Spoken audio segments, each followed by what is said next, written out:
Day 69. Oh man, never ceases to amaze me. Well, I don't know why it should amaze me, but it does. Every day I'm like, what new message can we do today, Lord? And it always comes, even in the last minute when I'm sitting there and I'm like, I don't know, I don't get it. I'm not getting the download. Let me show you though before. Look at this, y'all. The clouds have parted. We've got a misty fog over and then frost on the ground. It's just beautiful, beautiful, beautiful. Y'all be praying for me though. Saturday morning, it's going to be back in the teens, I think. We're supposed to get snow, an accumulation of snow, I think, even at Friday night. Starting on Friday night, overnight. And God, I zipped my hair. Ouch. Okay. All right. So, read the first few chapters of 2nd Chronicles this morning. And the overall theme that I have put, I have done a lot of work in this area, still have a lot to go.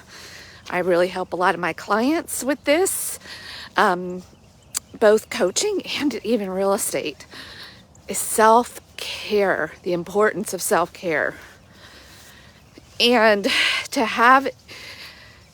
self-care is not selfish for you ladies out there, especially you Christian ladies out there that maybe have gotten the wrong message, that you just have to pour yourself out, the meaning of what selflessness really is. It's a lot. Selflessness, in order to be truly selfless and pouring from an overflow, you've got to take good care of yourself first. It is not selfish. It actually allows you to be truly selfless. But in order for you, and I think we've talked about this before, in order to be selfless, there has to be a self there first that you're acknowledging, that you're taking care of. And a lot of women and Christians get the message, love your neighbor as yourself and being selfless. But they forget about, what the real meaning of that is. We've got to really love ourselves in order to love our neighbor. That's where it starts. We do need to love our neighbors and be very helpful and selfless, but that involves taking good care of yourself. And so how does this relate to 2nd Chronicles, you ask? Well, I'm so glad you asked. We get the lineage of the kings of David specifically in 2nd Chronicle, and Judah and Jerusalem, or Zion, the city of David. And the thing that caught my attention, well, many things caught my attention, but one specifically that was consistent through Solomon's son, well, even David, really. Solomon's son, Rehoboam, his son Abijah, excuse me if I'm butchering these names, and then Abijah's son Asa. So those are the kings that were kind of covered in the beginning of 2nd Chronicles. And they all had periods of peace. They weren't perfect by any means. They did some good in the Lord's eyes, and they did some not so good. But one of the things that they all did was fortified their city's walls, built up their stores, their arms, the cities that were the fortifying cities, all the priests, all the true priests, the Levites, came back and were really devoted to Judah, because and they left Israel because King Jeroboam, think I'm getting that right, was worshiping, doing pagan worship and all of that. And they were like, yeah, we're not having this. We're going to go over here. We're welcome and wanted. So they had this fortification process going on and building up their walls during times of peace. So smart, so smart. And that is what reminded me of self-care. And I, coming from a dysfunctional family, y'all keep hearing that, was not taught about self-care. I had a mother who was totally selfless and poured herself out, a fellow Enneagram 9 who did not know the meaning of self-care either, and a father who was perfectly fine with that. And he didn't take such good care of himself either. Anyway, and so I did not, this was not something that I was raised to really think about or understand fully what it even meant. And self-care, so in my mind, especially as a mom, like self-care might have been hey Marie, self-care might have been a trip to the grocery store without kids, maybe getting my nails done, a massage. We think of all those kind of luxury things as self-care, but no, well, those can be, but they are not self-care in and of themselves. Self-care is a lot of self-discipline, actually. It's having a good morning routine. It's having a fitness routine. It's nourishing yourself well with nutritious foods, in appropriate amounts, getting good sleep, giving yourself margin throughout your day to move from one activity to another and shift gears. Does this sound like the way we're taught to live in our modern society, especially in the US of A? No, we're the hustle culture. No pain, no gain. Keep going. Sleep is for when you're dead. And then combine that with the message that we get as Christians to just pour, then yeah, it can be a recipe for disaster. You are left defenseless. And then when stress comes, when the hard times come, you get demolished. You can't handle it.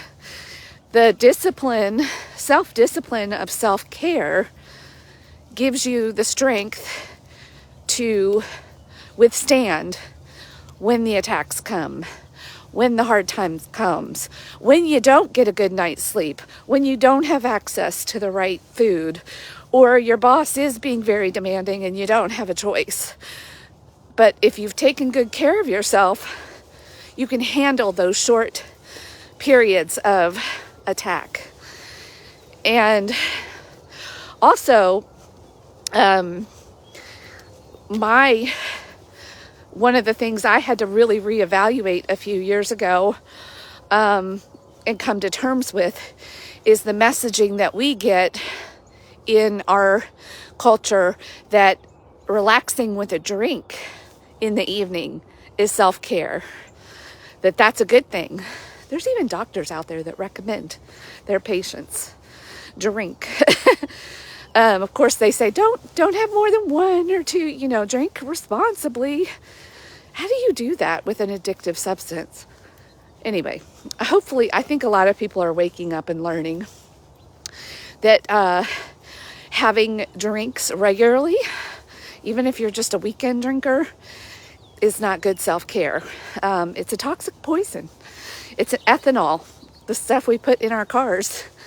And even a little bit responsibly can, and if you're good at being moderate and limiting it to the weekends, it can take up until Wednesday, Thursday before you're feeling good again. And so, you got to really weigh your the cost benefit analysis, your ROI. But I think the Lord gave me another really good real life example to share this morning on how self-care, my good self-care routine really helps me on days when I don't get sleep or there's a heavy schedule.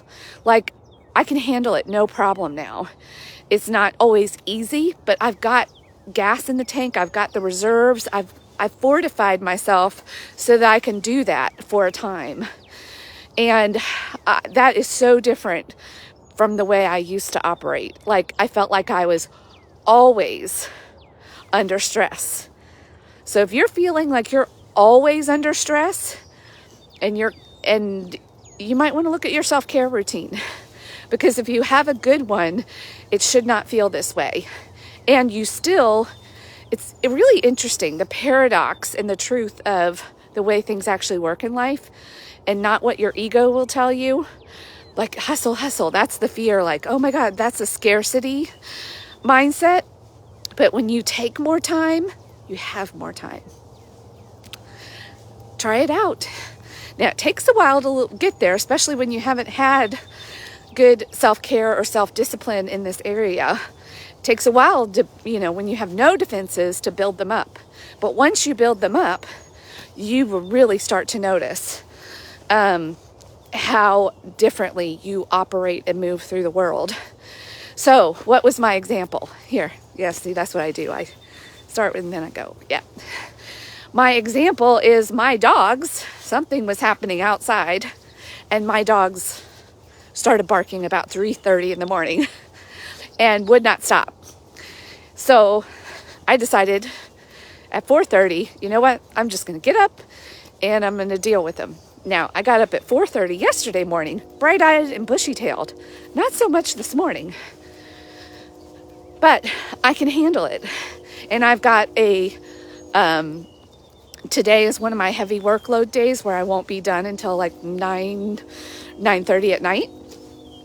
So, but knowing this, I can look at my schedule, maybe move things around, and build in even a little bit of self-care today to make sure I don't get behind the 8 ball.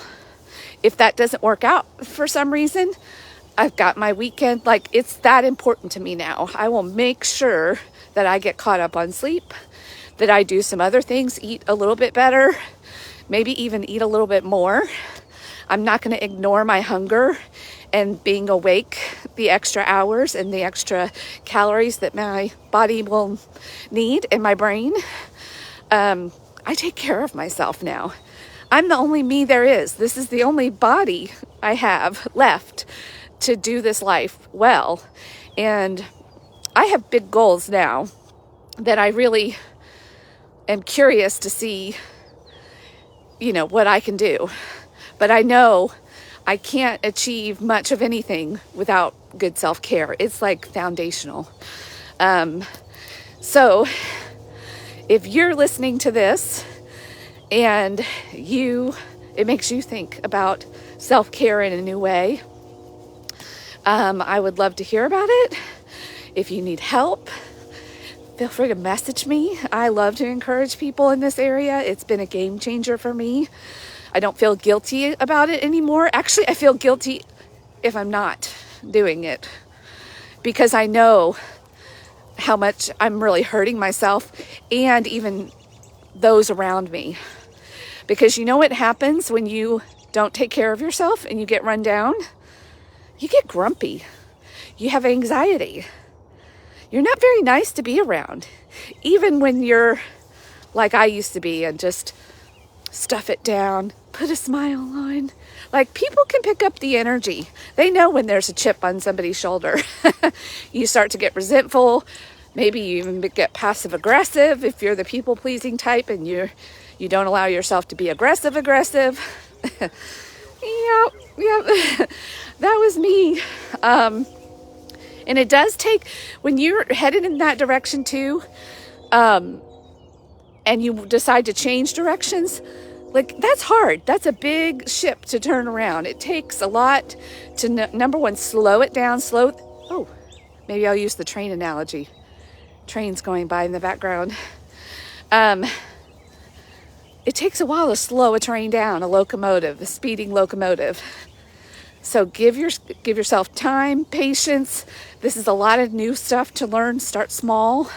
Sleep, I think, is the best place to start. But if alcohol is a regular part of something you consume on a regular basis, whether it's on the weekends or a little bit every day or a lot, you might want to start there because you're not sleeping. If you're drinking alcohol, you are not sleeping. Your body may be asleep, but it's not going through all the REM cycles. And you're waking up and you're dehydrating yourself, and I know that's not a message a lot of us want to hear. It's like, no, I'll do all the other things except that. I am telling you, that is where it's at.